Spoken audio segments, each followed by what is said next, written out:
Já são 6h10? Podemos começar?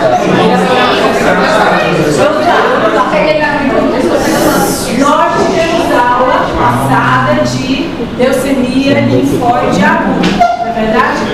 Então, a gente sabe mais ou menos o que nós vamos encontrar em termos de fisiopatologia, de quadro clínico, também na leucemia mieloide aguda. Mas não vai ser muito difícil a gente compreender porque a fisiopatologia é semelhante. Com algumas características de diferença, a leucemia mieloide aguda afeta mais os adultos, né? Não quer dizer que as crianças não têm. E, da mesma forma, a LLA afeta mais as crianças. Não quer dizer que crianças também não tenham LLA, tá? Então, vamos a ela.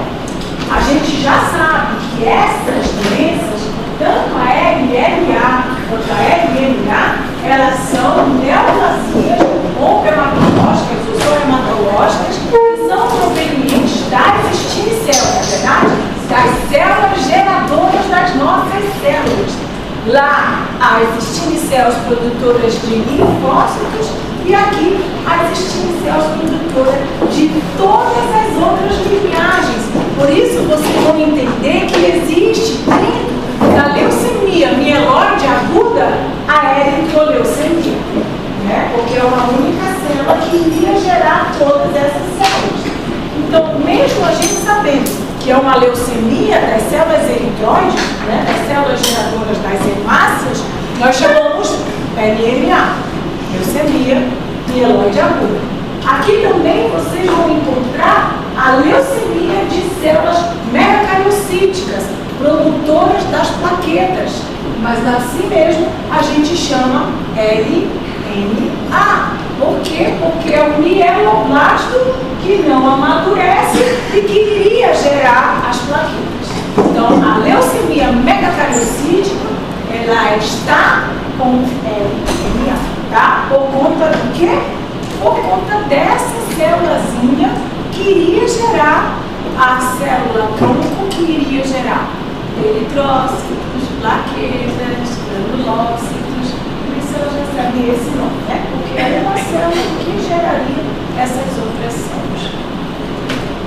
Então, a leucemia mieloide aguda é uma doença maligna oncohematológica caracterizada por um bloqueio, isso também acontece na LLA, há um bloqueio na maturação.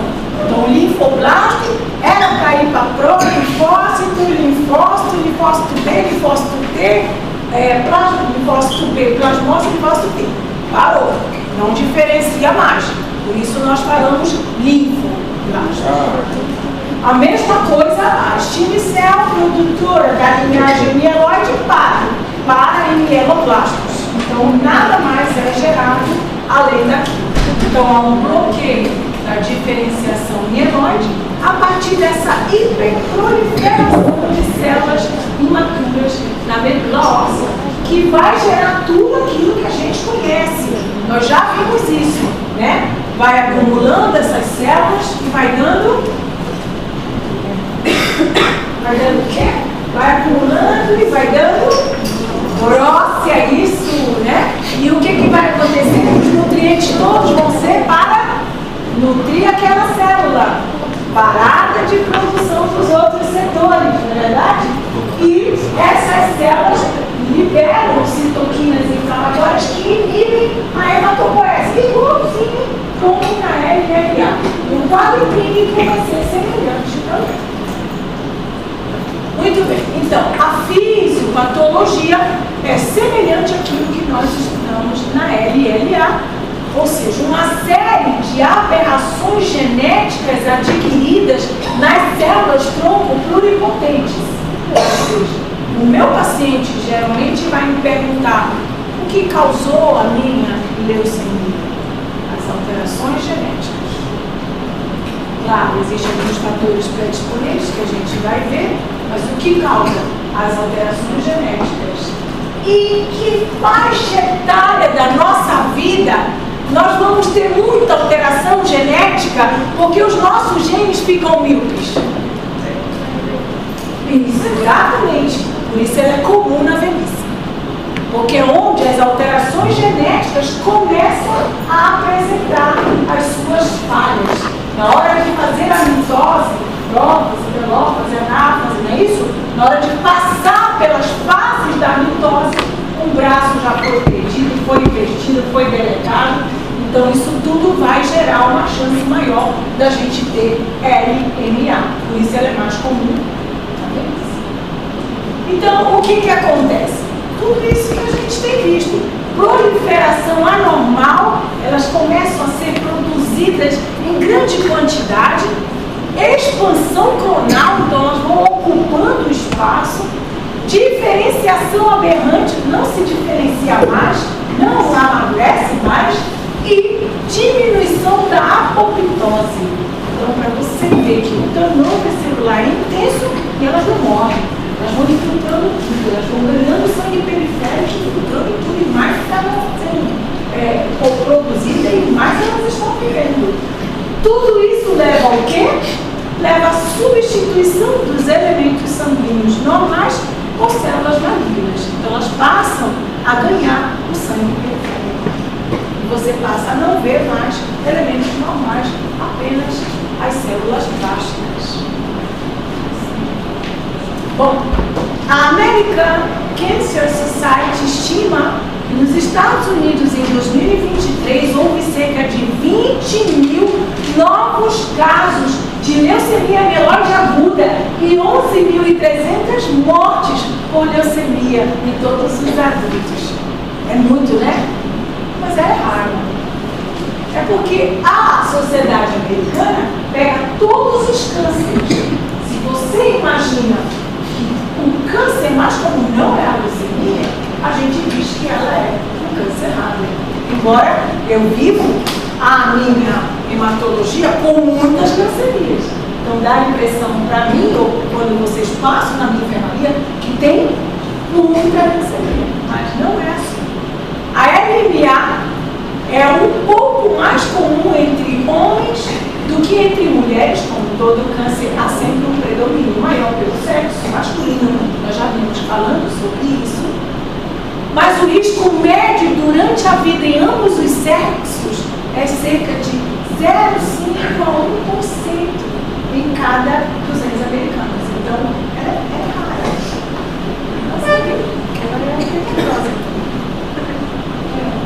Bom, o Brasil é difícil de ter estatísticas, então se você quiser, por exemplo, saber quantos cânceres nós temos em Porto Velho, talvez a gente não saiba. Talvez até o Hospital do Amor tenha mais, porque publica, porque faz isso. Mas é bem difícil no Brasil essas notificações, essas publicações. E a instituição que mais faz isso é o INCA. Acho que todos conhecem, né? É uma instituição de peso. E o estado, talvez, que mais tem estatística é São Paulo, né? Que eles fazem tudo, tem estatística. Então, um pouco do Brasil a gente sabe por esses órgãos que publicam as nossas estatísticas. Então, o Instituto Nacional do Câncer, sabe onde fica o INCA, né? Onde? Não, Rio de Janeiro. O Instituto Nacional do Câncer apontou que para cada ano, entre 2020 e 2022, para cada ano, esses 2 anos estudados, quase 3 anos, foram diagnosticados 10.800 novos casos de leucemia no Brasil, sendo 5.920 homens e 4.890 mulheres. Novamente, que no Brasil segue a linha de todos os cantos que publicam, né? Há um predomínio pelo sexo masculino.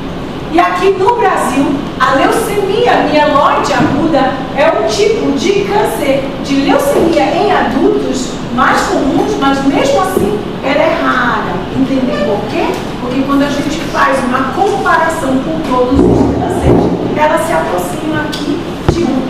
Então, o risco médio de alguém desenvolver LMA durante toda a sua vida é de aproximadamente 1%. Eu fiz questão de trazer, porque quando eu dei aula de LMA, né, assusta um pouco, já que é o câncer infantil, ou seja, é o câncer mais incidente em crianças, é a LMA já não é tanto assim, né? Então, um pouco de tranquilidade, talvez, para quem está assistindo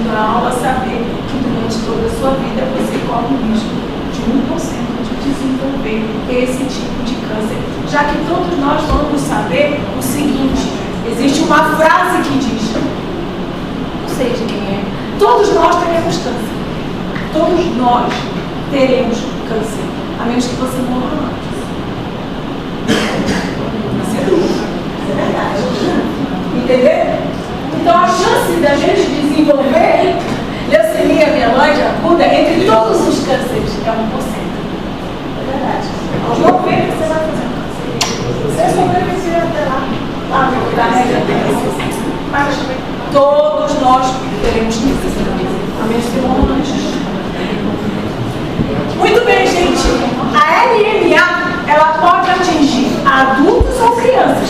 Novamente, eu repito aqui, né? É mais comum dos adultos e idosos, mas não quer dizer que uma criança não vá ter LMA, tá? Então, atente, cuidado com essa referência, tá? Ela é rara em pessoas com menos de 45 anos. E a média de idade dos pacientes com a doença, a média é 68 anos. Por isso que a gente fala que ela é uma leucemia que afeta muito o envelhecimento.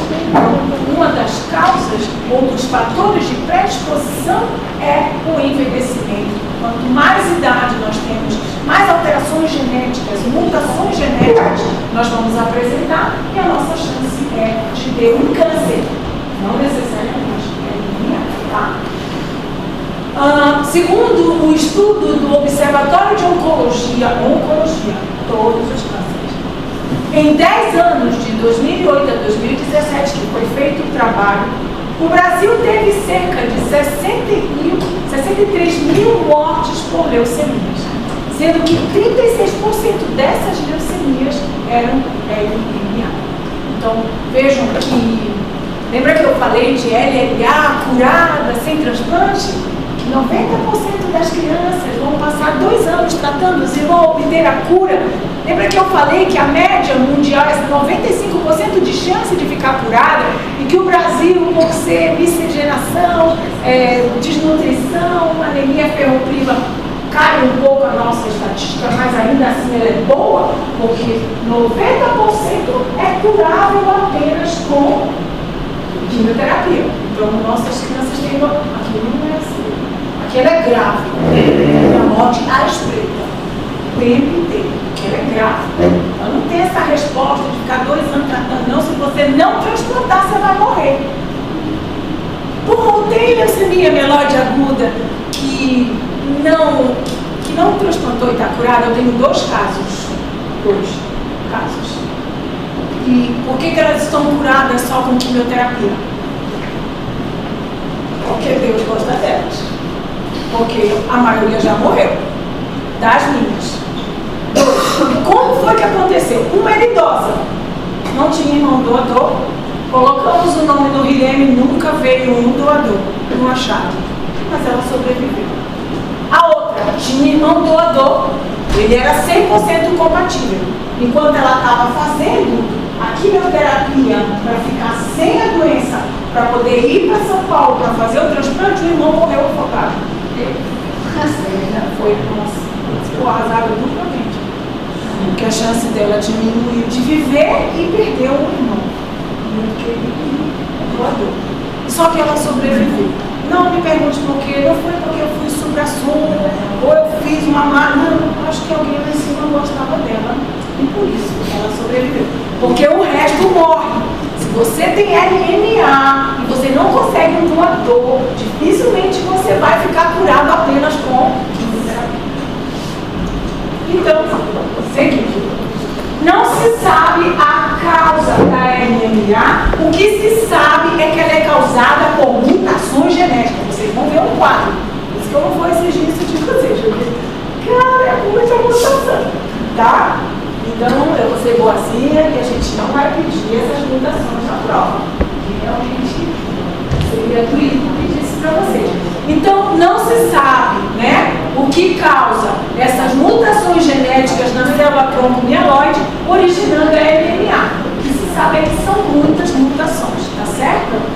No entanto, existem fatores de risco, né? Então a gente sempre lida com essas situações. Nós vamos ver os fatores de risco que aumentam as chances de desenvolver a doença, tais como, isso eu posso dizer para o meu paciente, quando ela me pergunta.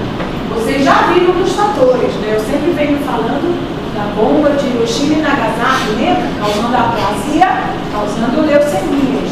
Então, algumas coisas a gente já sabe, mas existem outras. Vamos lá? A idade, né? Nós já comentamos. Quanto mais idade vamos tendo, mais envelhecimento dos nossos genes, mais chance de ter mutações genéticas, mais chance de ter um câncer, e entre esse câncer, 1% leucemia mieloide aguda. Bom, a idade geralmente afeta pessoas de 60 anos. Lembram da média 68 anos? Rara antes dos 45, mais rara ainda entre as crianças. Geralmente nas crianças é LLA. Então, a LLA geralmente afeta pessoas depois dos 60 anos. Mas é possível desenvolver a doença em qualquer fase da nossa vida. Tá, gente? Da mesma forma como a LLA.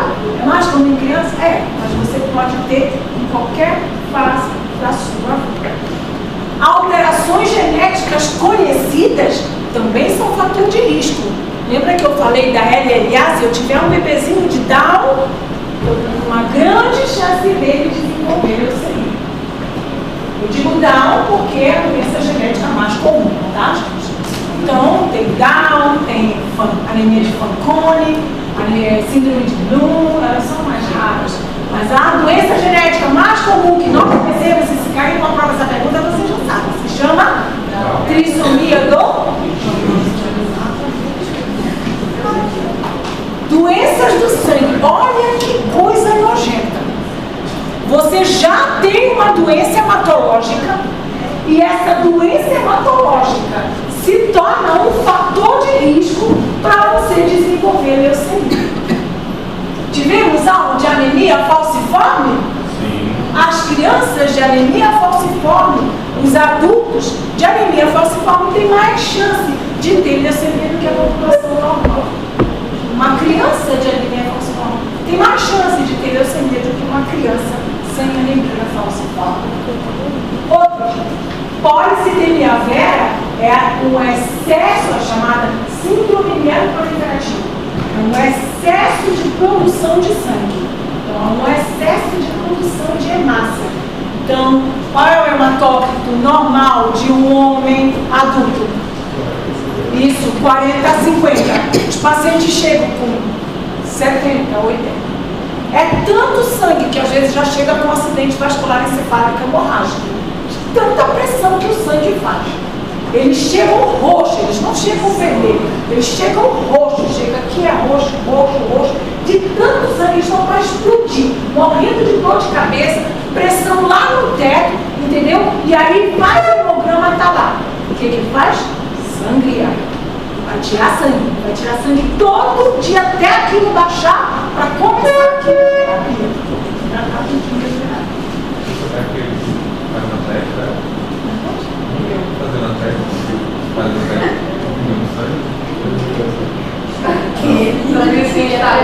Fazendo a TikTok. Eu vi um artigo. Então, gente, esse sangue não serve para ninguém, tá, gente? Ele vai ser incinerado. Por isso a gente não diz doação de sangue, a gente diz flebotomia, ou mais conhecido na população, sangria. Aquela sangria da época medieval, né? Então, assim, a gente tem que tirar. Tira uma bolsa, joga fora, ele volta de novo e tira todo dia, até o hematócrito chegar pelo menos a 50, porque quando ele respira aliviado, sai do risco de fazer um acidente vascular encefálico e começa, então, a sua jornada para a investigação, estadiamento e começar o governo dar medicamento. Porque aquele sangue não é normal.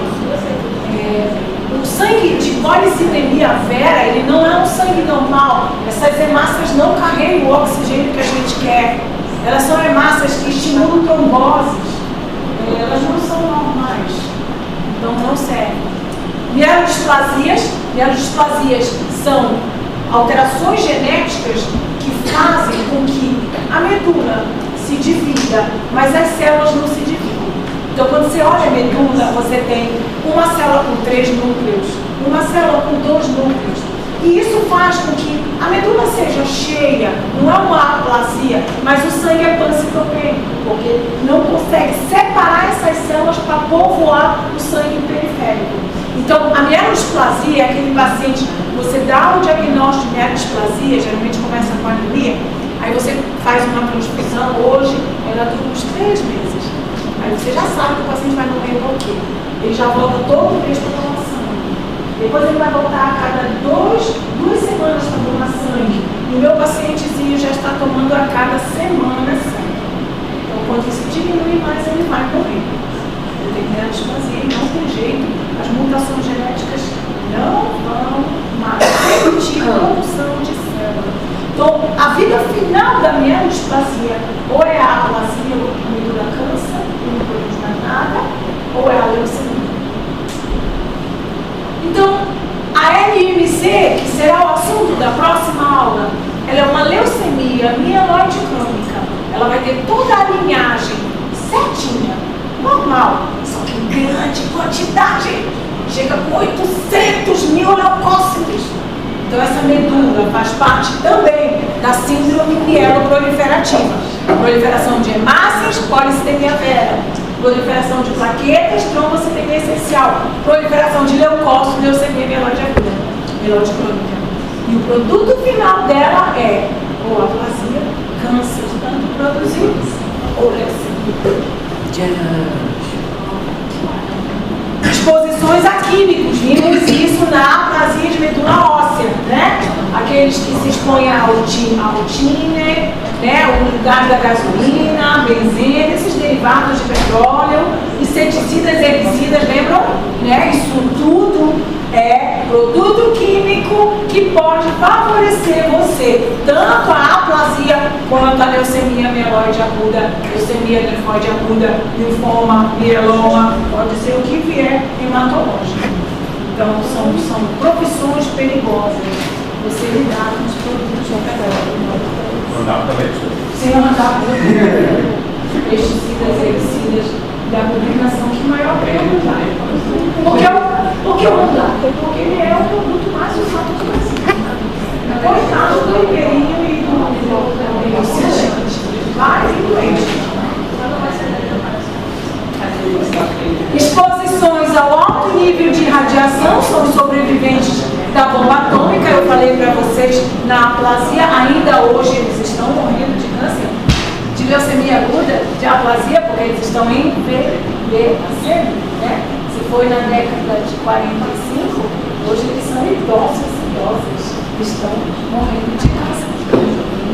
Tabagismo, hein, gente? Também tem uma relação com a leucemia mieloide aguda. E já tinha falado sobre isso, se não tinha, vou repetir. Outra situação difícil é você sobreviver a um câncer de mama, câncer de pulmão, câncer de próstata, câncer de cérebro, você usou quimioterapia, você fez radioterapia, você está feliz, você está curado, você desenvolve uma segunda neoplasia pós-uso desses medicamentos, dessa radiação, e entre essas neoplasias, segunda neoplasia, está a leucemia mieloide aguda. Meu trabalho de conclusão de residência foi sobre segunda malignidade pós-tratamento. E a hemato foi chamado em 3 casos: um câncer de pulmão, um câncer de cérebro e uma leucemia que teve de novo uma outra leucemia diferenciada. Ela teve uma leucemia mieloide aguda e desenvolveu depois leucemia contra o tratamento. Então, isso acontece, é um azar danado, mas não é o mais comum, tá certo? Mas, infelizmente, você trata o câncer de mama, você pode desenvolver uma leucemia. Os casos eram 2 anos depois, entendeu? 10 anos depois, então você tem chance de ter o segundo câncer. Entre eles, a leucemia. Ai, você ajeita a casa aqui, a casa cai logo em seguida.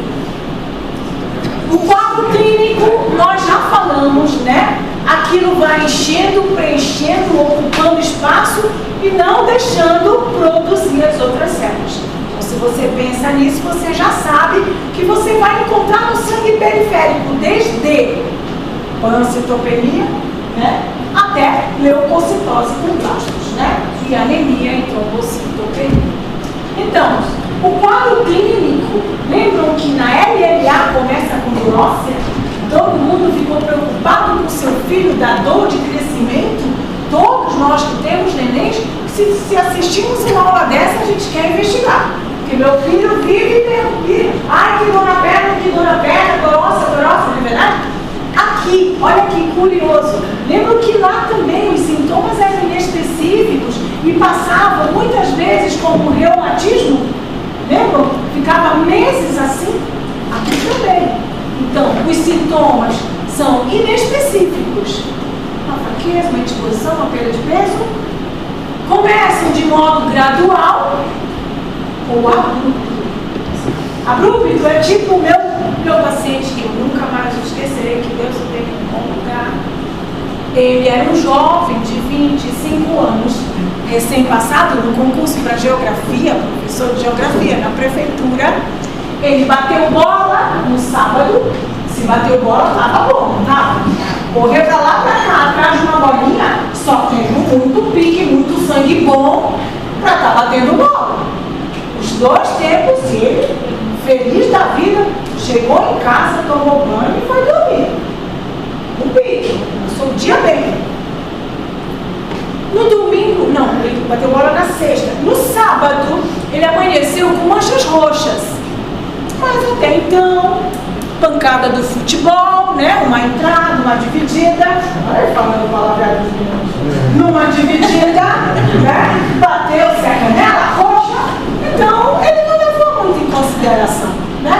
Ele viu as manchas roxas, mas ele bateu futebol, então faz parte, né? No domingo, ele amanheceu cansado. E ele acordou e disse: mãe, eu estou tão cansado. E a mãe olhou e disse: filho, você está pálido. E a mãe, preocupada, leva a um laboratório e faz um exame de sangue particular. E o bioquímico, o farmacêutico, o biomédico bota a observação: procurar urgente um hematologista.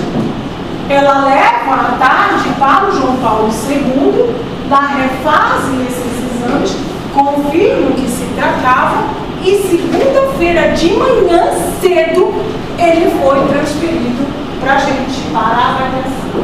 Eu fui chegando, eu era a única hematologista nessa época, e eu disse, eu vi aquele jovenzinho todo roxo, lembra da oncinha pintada? Eu já fui brincando: ei, meu filho, acho que você é meu paciente, não?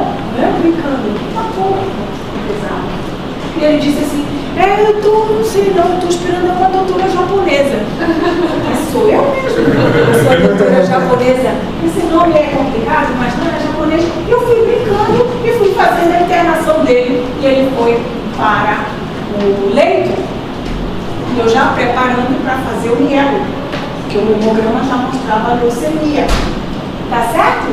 A enfermeira vem de lá: doutor, ele não está falando coisa por coisa. Tipo, pronto, sangrou o sistema nervoso central.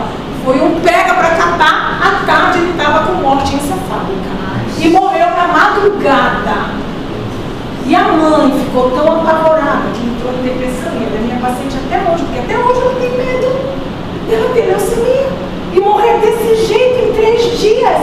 Em 3 dias aquele jovem estava morto. Por isso que eu digo, os sintomas são inespecíficos.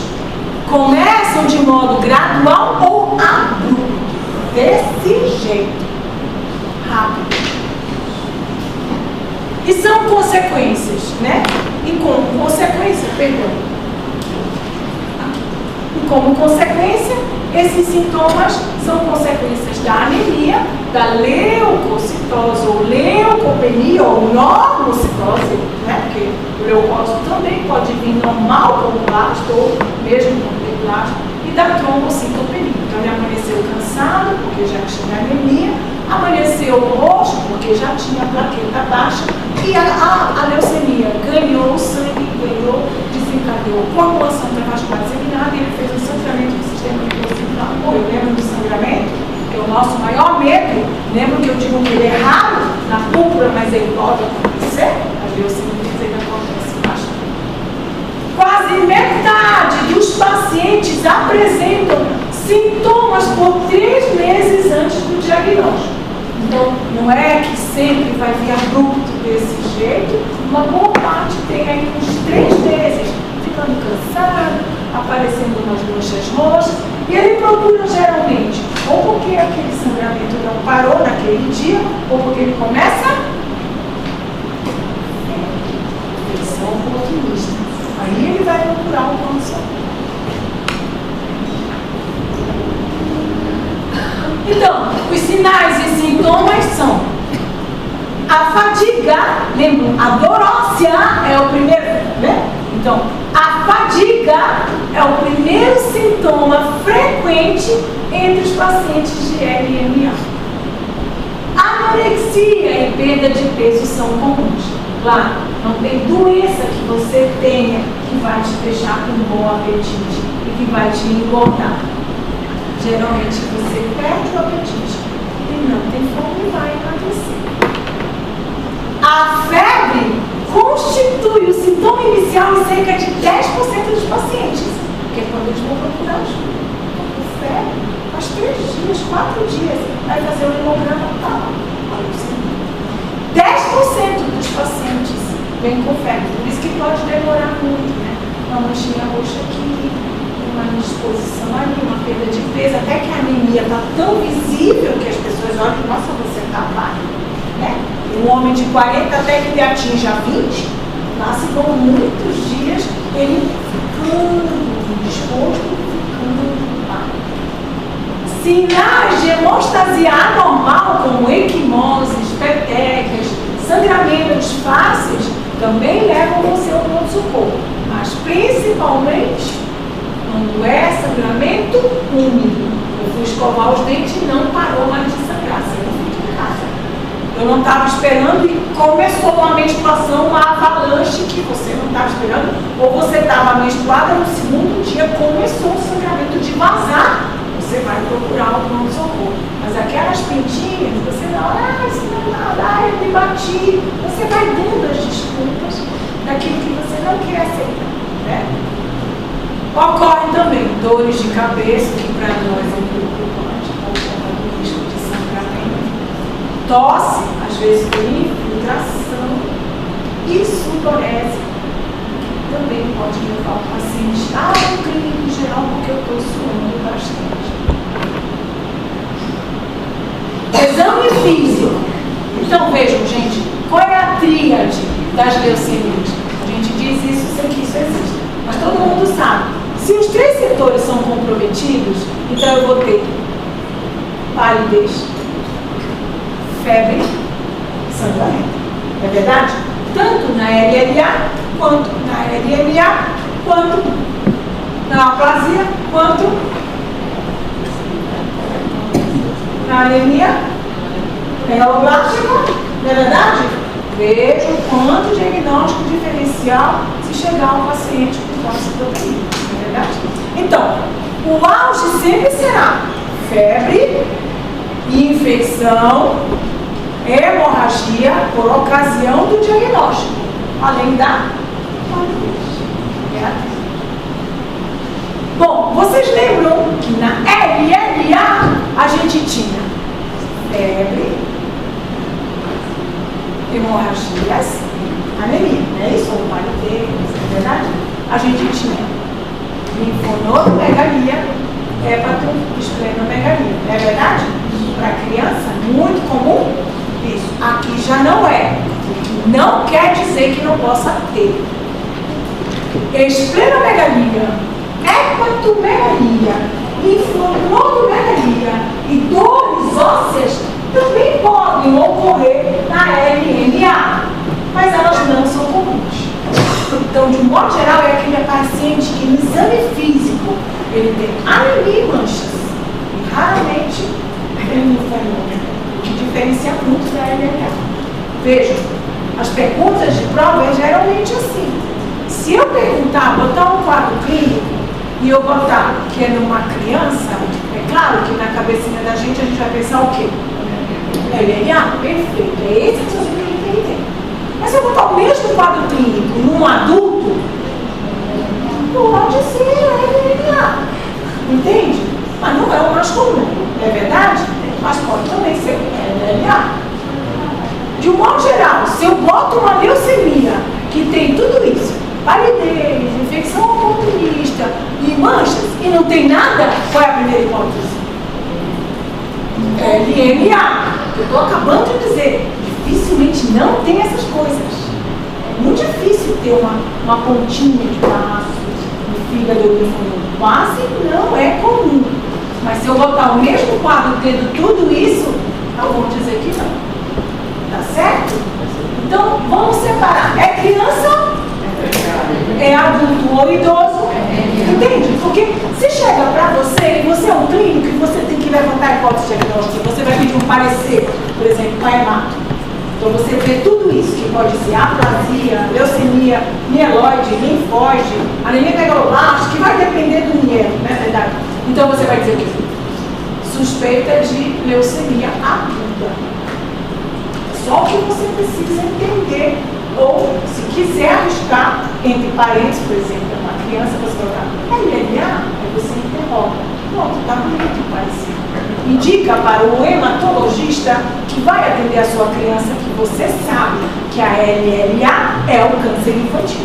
Então você vai botar leucemia aguda, porque você já viu o hemograma que tem blasto. Tem blasto? Tem. Exatamente, não interessa se é mieloide, linfóide, linfenotípica, tem blasto, tem leucemia, então você vai botar leucemia aguda, não é verdade? E aí você vai interrogar LLA, no adulto você vai interrogar LLA, no idoso você vai interrogar LLA, tá certo? Então a nossa obrigação, quanto clínicos, é dizer isso, nesse cara, isso é uma leucemia aguda, pronto. Vamos pedir um parecer para hemato. A avaliação da criança assim assado, com o blasto no sangue periférico. Suspeita diagnóstica, leucemia aguda. Aí você bota entre parênteses ou não, LLA. Então, esplenomegalia, hepatomegalia, linfonode duróssea também podem ocorrer na LMA, embora sejam menos comuns. Complicações hemorrágicas ocorrem com mais frequência na LMA M3, atualmente chamada de leucemia promielocítica aguda. Infiltração de gengiva, de pele, de tecidos moles, qualquer que seja ele, pulmão, e também nas meninges, ocorre na M4 e M5. M4, mielomonocítica, ou seja, tem componente mieloide e monocitoide, e M5 tem componente monocitoide, chamado leucemia monocítica. A M5 é a mielomonocítica? M4, mielomonocítica, M5, monocítica. Leucemia monocítica aguda, é a leucemia dos monócitos. Para você ver como ela é rica em tipos de célula, chegam na leucemia. Bom, a anemia, como toda leucemia, como toda doença aguda, ela geralmente é logo, não é verdade? Não teve tempo ainda de você sentir as deficiências vitamínicas para ela se transformar em micro, em macro, né? Então, de modo geral, não. Reticulose. Cara, não tem nem produção de hemácia. Reticulose vai estar quando? Alto ou baixo? Baixo. Não há produção de hemácias mais. Só aquelas remanescentes que ainda povoam o teu sangue para te manter vivo. A contagem média de leucemia, isso é importante. A contagem média ao diagnóstico não é de pancitopenia, tá, gente? É de anemia, leucopenia e leucocitose. A contagem média de leucócitos na apresentação da doença, que é aquela que vai levar você ao médico e ao diagnóstico, é de 15 mil leucócitos. Então, geralmente há uma leucocitose já com a presença dos blastos, pode vir sem mais. 25 a 40% dos pacientes, a contagem é menor que 5.000, entende? Então, às vezes vem leucopenia, não é pouco. Se você comparar, 25 a 40% dos pacientes têm contagem menor que 4.000, já com a presença dos benditos blastos, ou não. A gente tem que treinar diagnóstico diferencial. 20% tem contagem maior que 100.000 leucócitos. E aí é um sinal de gravidade. É um sinal de risco ruim. É um sinal de que ela vai complicar, ela não vai responder ao tratamento, ela vai recair no futuro, porque é muito linfócito, blastos infiltrando o sistema nervoso, infiltrando o pulmão e se escondendo. Vai infiltrando tudo, vai ganhando o corpo.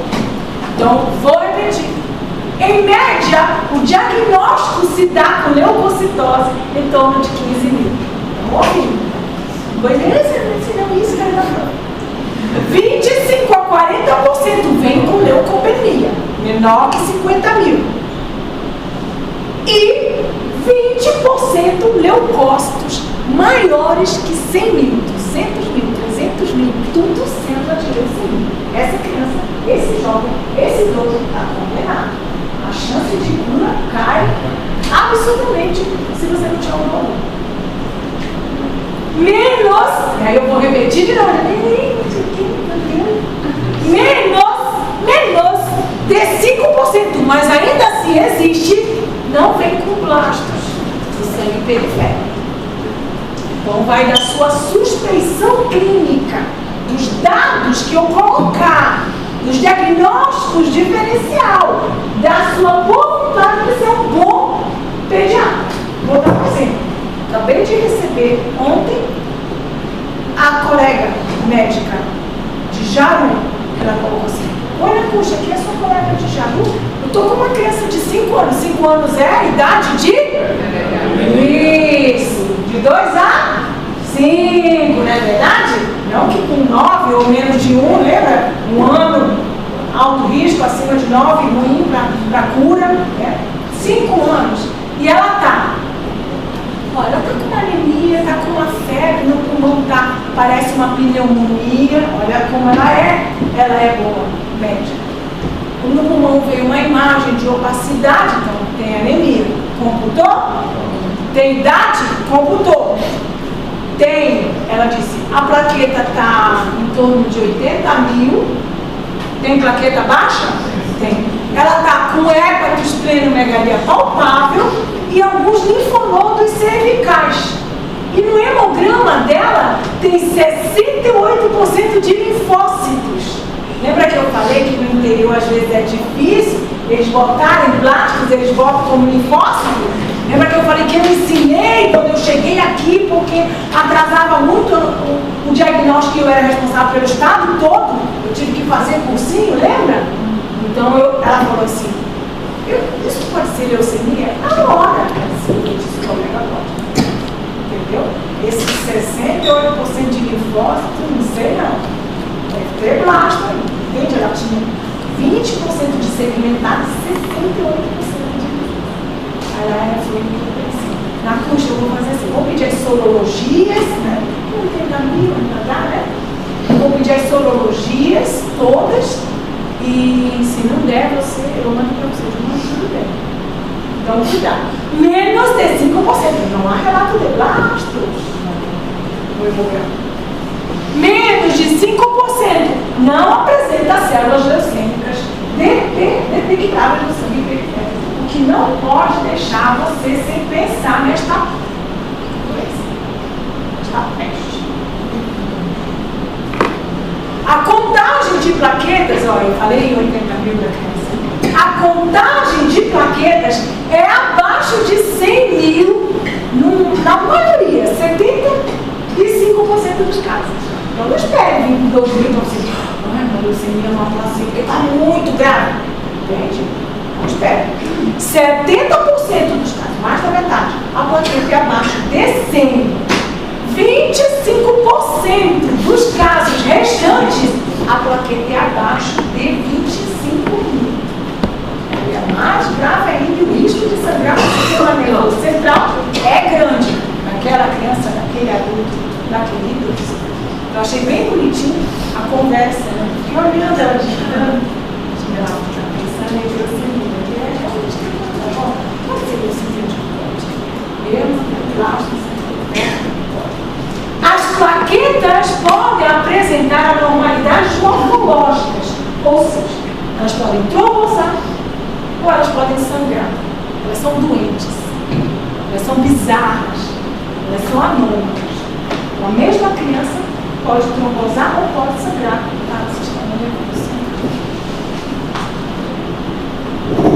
E o diagnóstico? Claro, toda vez que a gente fala diagnóstico, a gente fala suspeita clínica. Tem que ter o quadro clínico. Então, se eu pedir para você justificar a sua resposta, você teria que colocar na prova. O quadro clínico é compatível com leucemia aguda. Pronto, está ótimo. O quadro clínico é compatível com púrpura. No máximo, não tem filho, tem livro, só tem plaquetinha. Lembra? Só plaquetinha baixa. E a anemia, quer dizer, pode até ter soro, hemorragia, tá tudo. Então, às vezes é isso mesmo. Suspeição, quadro clínico. Claro, o hemograma é a porta de entrada de todos nós. Se no hemograma tiver anemia, plaqueta baixa, leucocitose, é isso? A maioria não veio com 15 mil, e blasto, encerra o papo. É uma leucemia aguda. Não me interessa. Linfóide, mieloide, é isso? Então, eu olhei o hemograma, lembra que eu falei que às vezes quem dá o diagnóstico é o bioquímico, o farmacêutico, o biomédico, competentíssimo, olhou, viu que era um blasto e colocou, não se iludiu, botou tudo no linfócito, atrasando o diagnóstico. Um bom bioquímico, um bom farmacêutico, um bom biomédico, atuando ali com responsabilidade. Então, a suspeita ali é leucemia, não é verdade? Já no hemograma. Muito bem. Como eu vou confirmar isso?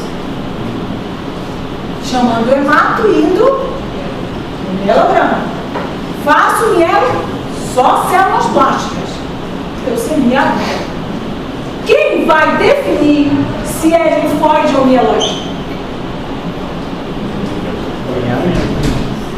Quem define se é linfóide ou mieloide? Isso não. A citologia me permite. Mas lembram de LLA? L1, que lastra um pouco o citoplasma, eu digo que isso deve ser L1. L3, chão estrelado, cheio de vacúolo, isso deve ser L3. Mas a L2 confunde com a L1. Por isso houve necessidade de ter um outro exame para caracterizar. E por isso, hoje em dia, nada mais sai sem imunofenotipagem para caracterizar o tipo de leucemia. Então vamos lá, eu tenho um quadro clínico compatível, eu tenho um hemograma com blasto ou com as alterações compatíveis, eu faço meu mielograma, eu confirmo.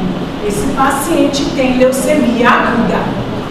O segundo exame será imunofenotipagem. Ela vai me dizer se é leucemia linfóide aguda, se é leucemia mieloide aguda, se é leucemia bifenotípica, mieloide e linfóide no mesmo paciente, se é leucemia trifenotípica, mieloide, linfóide B, linfóide T. Beleza? Então, quem define o tipo de leucemia é a imunofenotipagem. Citogenética. Bom, gente, na prova, se cair e você quiser arriscar, você pode botar. Mas você pode colocar apenas leucemia. Aí ela pensa, ela vou botar eu estou bem bonitinho, eu não tenho tinha! Eu vou com essa. Tá? Ah, eu fico feliz,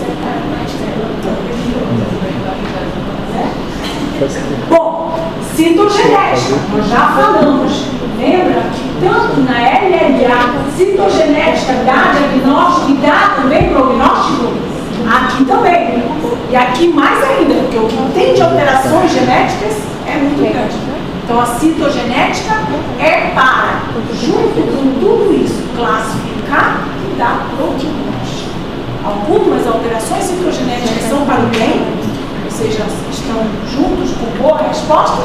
E outras alterações citogenéticas são para o mal, são péssimas junto de uma epidemia. E por último, o estudo, né, de biologia molecular são mais para complicações, né, aquelas técnicas FISH, que são caríssimas, que a gente deixa realmente para os grandes centros, a gente precisa só do básico, tá? E aí está, eu já mostrei essa foto em LLA, a medula rica de formas, né? Vários tipos de célula, tudo juntinho, num microscópio bacana, células eritróides, linfócitos, metamielócitos, mielócitos, linfoblastos, eosinófilo, riquíssima. E olha essa medula, só blasto. Blasto tem um citoplasma imenso, geralmente M2. Viu como o citoplasma é grande? As linfóides do citoplasma é escasso, ou um pouquinho maior, não fica desse jeito. Mas olha como elas são ativas. Olha o tamanho desse nucleolo. Está vendo? Nucleolos aberrantes, aqui tem 1, 2, 3. Aqui nucleolos aberrantes. Aqui, gente, ó. Está vendo? 1 e 2 nucleolos. 1, 2 e 3 nucleolos. Então são células aberrantes. Muito bem, eu trouxe só uma amostra. M1, olha isso, então plasma aberrante. Mieloide M3, muitos grânulos, esses grânulos desencadeiam a cascata de coagulação. Jovem geografia morreu de M3. Sangrou para dentro da cabeça. Porque quando esses glândulos soltam, eles desencadeiam a cascata da coagulação.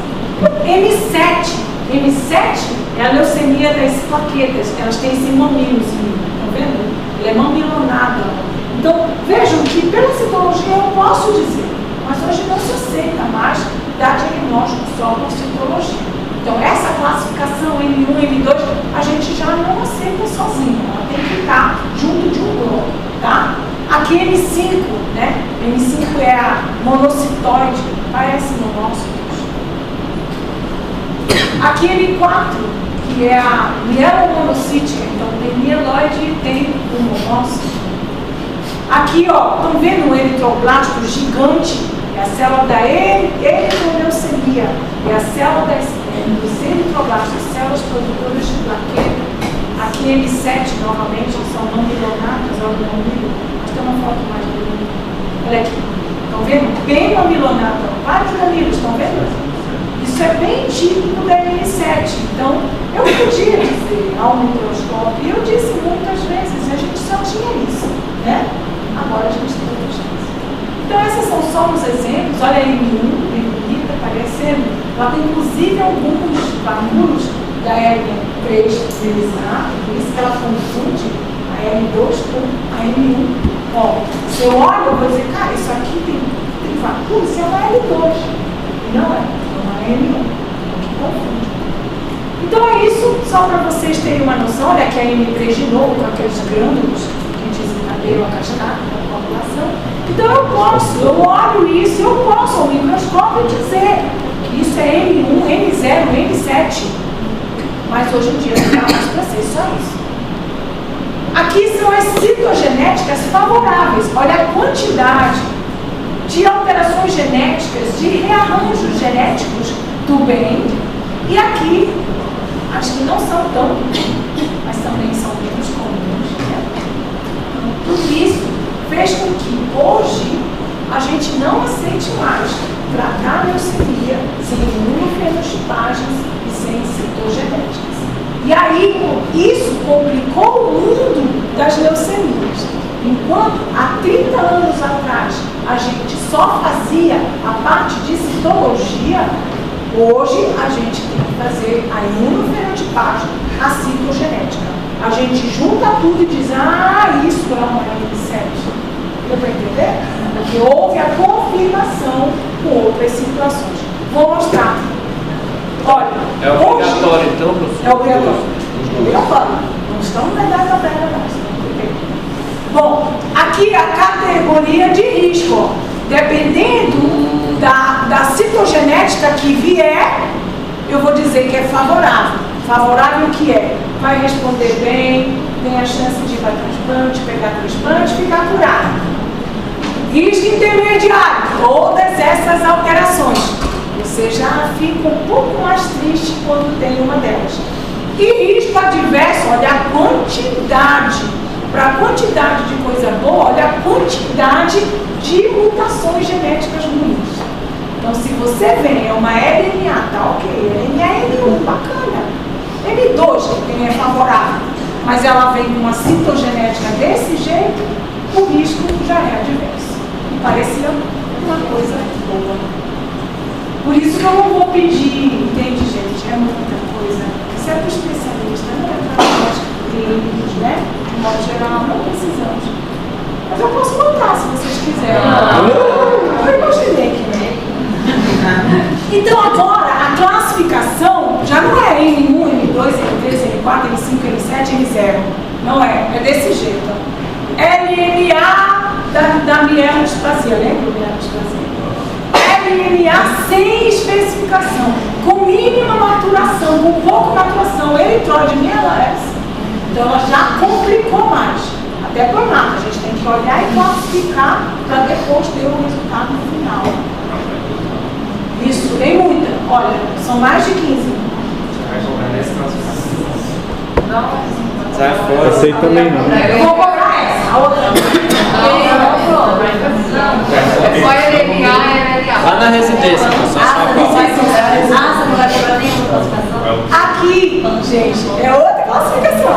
Ela vai cobrar assim, ó, leucemia aguda. Então, aí eu já faço LNA associada às anormalidades, às displasias de linhagem, às mielodisplasias ao tratamento e não categorizado em outros itens. Bacana assim? Melhorou mais, né? Agora vai melhorar mais. Melhor não. Esse eu posso pedir, então. Na residência. Então vamos lá, gente. Essas classificações, elas foram agrupando o mundo e o universo de uma doença bem complicada, né? Que até 30 anos atrás morria muita gente até sendo tratada com quimioterapia que não era condizente, mas era o que tinha, né? Não é hemonético, era o que tinha. Hoje não, temos muita coisa. E hoje a classificação final ficou assim. A gente continua no padrão citológico, né? M0, M1, 2, 3, 4, 5, 6, 7. Então eu olho no microscópio, classifico. M2. Aí eu vou descrever a maturação, vou pegar a fenotipagem, os anticorpos que deram positivo, vou colocar no mieloide. Na verdade, leucemia aguda, mieloide.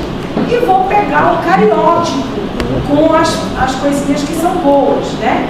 As mais favoráveis ou as menos favoráveis. E aí eu fecho até o prognóstico. Então eu peguei a citologia, peguei a imunofenotipagem, peguei a citogenética, que vai me dar o cariótipo, e eu vou saber, olha, apenas, eu poderia pedir isso para vocês, do M0 a M7, apenas 3 em bom prognóstico. O resto é péssimo. Só que, felizmente, o resto, essa parte aqui, M5, M6, é raro. Mas só o fato dela ser uma M5, M6, M7 já é péssimo. Então vejam que M1, M0, M7, M6 e M5 são desfavoráveis. Ou seja, vai complicar. Não vai responder bem a quimioterapia. Eu faço a indução, vou, ainda tem blasto. Eu faço a consolidação, vou, ainda tem blasto. Tem que mudar o esquema. Aplasia o paciente, ele quase morre, fica com leucocite, perde todo o cabelo, fica fraco, pega o osso, eu vou na medula, ainda tem blasto.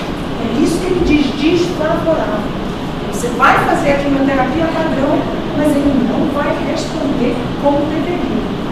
Então, prognóstico bom, M2, M3 e M4, lembrando que a M3 hoje é curável sem transplante. A M3. Não, o resto é menos comum. são menos triangulares.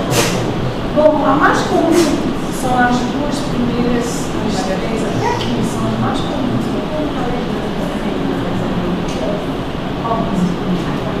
Não era o não era o M3. Elas eram M2, que era também o diagnóstico namorado.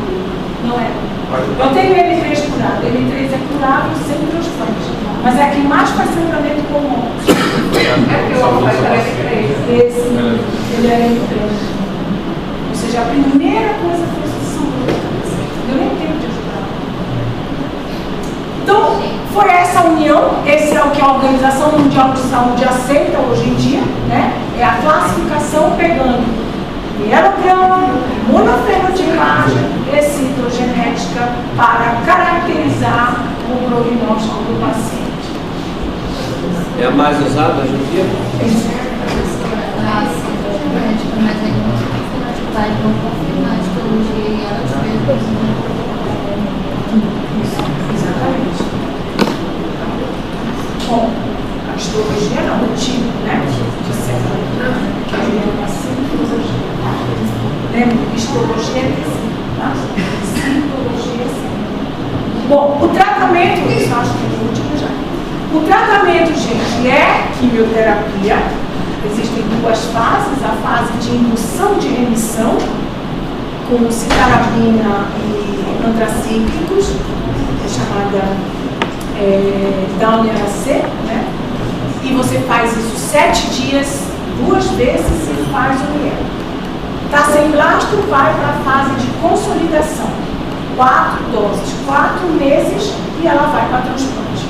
Só vai para transplante se você não tiver blastos como essa residualmente. Se continuar, você vai ter que fazer outras quimioterapias, porque o transplante não vai adiantar nada, porque você continua com blasto. Claro, você vai fazer medidas de suporte, né? Então, são pacientes que quando chegar para vocês lá, né, no pronto-socorro, boa hidratação, lembra, né, que o excesso de ácido úrico obstrui os rins, então, boa hidratação, halopurinol, transplante de transfusão de hemácia, transfusão de plaquetas, como não tem defesa, cobre, né, para gram positivo, gram negativo anaeróbico, ou seja, faz um esquema de meropenem van, entendeu? Faz os profiláticos, higiene da boca para não pegar pneumonias, então bota antifúngico, antiviral, como profilaxia, aciclovir, fluconazol, enxuga, limpeza de pele, vinagre nas dobras do corpo, porque o ácido acético é antifúngico, antibacteriano, você protege o paciente até o mielo, até o hemato chegar. Quando a gente recebe o paciente bem protegidinho, a gente fica satisfeito com o trabalho do pediatra. E não simplesmente bota o sorinho e espera o hemato chegar e você vai embora e você sabe na minha cabeça. Não tem hemato para você pegar no ar, não tem, é pouco, então você tem que cuidar, né? Então protege bem, faz as medidas de suporte até entregar o paciente ao especialista. E é isso, gente. Eu vou dar defesa para